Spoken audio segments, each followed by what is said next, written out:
Halo semua, balik lagi di channel Toraokun. Sebelum pembahasannya dimulai, silahkan klik tombol subscribe dan aktifkan lonceng notifikasinya supaya kalian gak ketinggalan info dan teori terbaru seputar One Piece.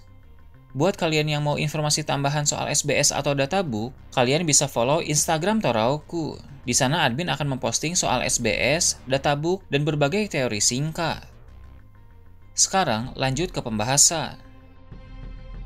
Manga One Piece Chapter 1129 telah terbit dan memperlihatkan berbagai hal menarik. Dalam video kali ini, channel Toraokun akan membahas tentang chapter terbaru ini dengan memberikan pendapat dan juga beberapa teori. Dalam versi lengkap chapter 1129 ini memperlihatkan banyak hal menarik dan informasi tak terduga yang akan kita ketahui. Di antaranya adalah kekuatan api baru Sanji yang berkaitan dengan Surtur, kekuatan baru Zoro yang berkaitan dengan Lord of Hell. Kemudian Nami yang juga mulai bisa menguasai teknik-teknik Yonko Big Mom, dan juga ada nasib Dewa Matahari palsu yang akan dihabisi oleh Loki, karena Loki merasa bahwa Dewa Matahari palsu itu sudah tidak berguna lagi, dan Loki pun tidak beraksi seorang diri, melainkan memiliki seorang backingan yang merupakan legenda hidup. Cerita dimulai dengan menampilkan kekacauan yang terjadi di dalam ruangan raksasa. Dari negeri Lego, para warga bisa melihat kebakaran dari celah cermin yang ada, sehingga mereka semua menjadi panik dan bingung. Setelah itu, dengan marah, sang Dewa Matahari palsu pun berjalan memasuki ruangan Lego untuk mengejar Luffy dan kawan-kawan yang melarikan diri memakai kucing Iska. Di sana, seperti yang kita tahu dari chapter lalu, Nami berhasil mendapatkan cetak biru dari ruangan tersebut. Cetak biru itu berfungsi sebagai peta sehingga mereka bisa lebih memahami tempat asing di mana mereka berada sekarang ini. Nami telah menghafal peta itu sehingga dia membuangnya dan memberi penjelasan kepada teman-temannya. Menurut Nami, mereka sudah berhasil melalui separuh dari negeri Lego, sehingga yang harus dilakukan sekarang adalah untuk terus maju. Diperlihatkan juga bagaimana tata letak dari ruangan raksasa itu secara menyeluruh. Kotak negeri Lego menempati sebagian besar ruangan, dan di sana ada sebuah pohon besar yang disebut sebagai Yggdrasil. Seperti yang kita tahu, itu adalah Yggdrasil palsu, karena pohon Yggdrasil yang asli berada di Elbaf yang asli. Namun, pohon Yggdrasil palsu itu juga sudah sangat besar, sehingga bisa dibayangkan sebesar apa pohon Yggdrasil yang asli. Kemudian, di dalam ruangan tersebut ada juga meja raksasa, yang mana meja itulah yang disebut sebagai kuil Dewa Matahari. Ketika bajak laut topi jerami telah melaju semakin jauh, sang Dewa Matahari palsu pun memakai tongkatnya untuk menangkap mereka. Tongkat tersebut bisa menjadi jaring besi yang kuat, sehingga dia pun menggunakan jaring itu untuk menjebak Luffy dan kawan-kawan. Namun, Zoro dan Sanji tidak tinggal diam. Zoro melancarkan teknik Itoryu, sedangkan Sanji memakai teknik tendangan api.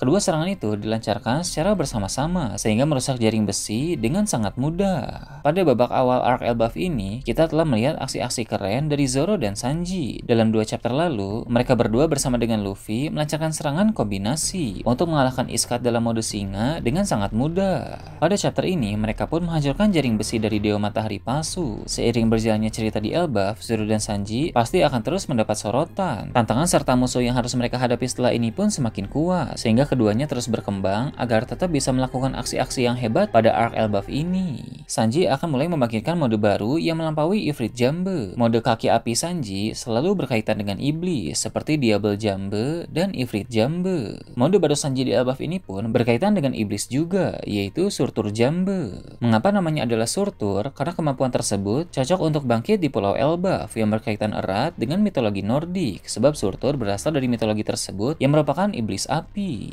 Begitu juga dengan Zoro yang akan membangkitkan teknik baru. Untuk sekarang, tantangan yang harus Zoro hadapi masih sepele, hanya sebatas melawan Iskat, melawan Mugen, dan juga memotong jaring besi. Namun, kedepannya di Pulau Elbaf ini akan ada musuh-musuh yang jauh lebih tangguh, sehingga itu akan mendorong Zoro untuk membangkitkan kekuatan melebihi King of Hell. Tingkatan yang lebih tinggi dari King tentu adalah Lord, sehingga teknik baru Zoro bernama Lord of Hell, yang artinya Dewa Neraka.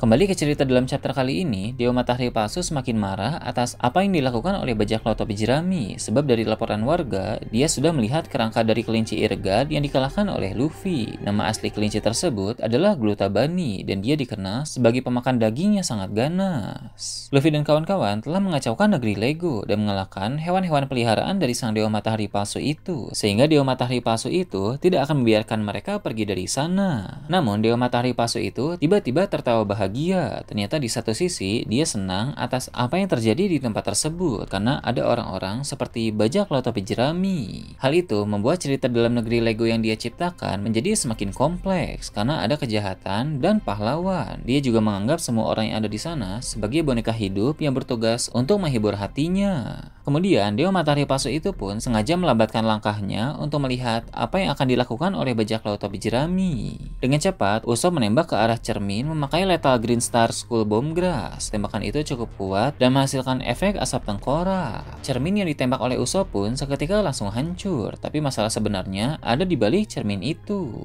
Di sana, terdapat dinding besar yang kokoh dan tidak bisa dihancurkan oleh tembakan Usopp tadi. Melihat Usopp tidak mampu, Luffy bilang biar dia saja yang mengambil alih untuk menghancurkan dinding tersebut. Sementara itu, Dewa Matahari Palsu semakin terhibur dengan keadaan. Dia bilang ini bagian menarik dari cerita ketika melihat bagaimana lemahnya manusia yang kesulitan melawan takdir. Di sana, dia juga menyebut nama Luffy dan kawan-kawan satu persatu sambil menambahkan kata Taso di belakang nama mereka yang menandakan itu ciri khasnya saat menyebut nama orang. Tanpa mempedulikan hal itu, Luffy memakai Gear Fort untuk menghantam dinding. Namun ada yang menarik dari mode Gear Fort Luffy kali ini. Sama seperti dalam 2 chapter lalu, dia memakai Gear Fort hanya di bagian tangannya saja. Jadi Luffy tidak memasuki mode itu secara utuh, melainkan hanya pada bagian tubuh tertentu saja. Hal tersebut menandakan dia telah menguasai Gear Fort dengan semakin sempurna dan kemampuan itu hanya akan menjadi teknik sampingan Luffy saja. Dengan begitu, setelah ini Luffy akan semakin fokus dalam mode Gear 5. Pada arc Elbaf ini, dia akan semakin serius dalam mengembangkan dan menguasai mode Gear 5 sehingga Luffy pun mendapatkan teknik-teknik baru. Salah satunya adalah teknik serangan berskala besar karena kemampuan semacam itu cocok untuk melawan para raksasa. Seperti yang kita tahu, serangan terbesar Luffy sekarang adalah Bajrangan. Namun Bajrangan berukuran terlalu besar dan juga terlalu menguras tenaga sehingga tidak bisa dipakai berulang kali dalam sebuah pertarungan. Maka teknik baru Luffy di Elbaf ini adalah serangan yang besar dan kuat tapi ukurannya lebih kecil dari Bajrangan. Dengan begitu, Luffy bisa memakai teknik tersebut dengan lebih efisien dan bisa dilancarkan berkali-kali.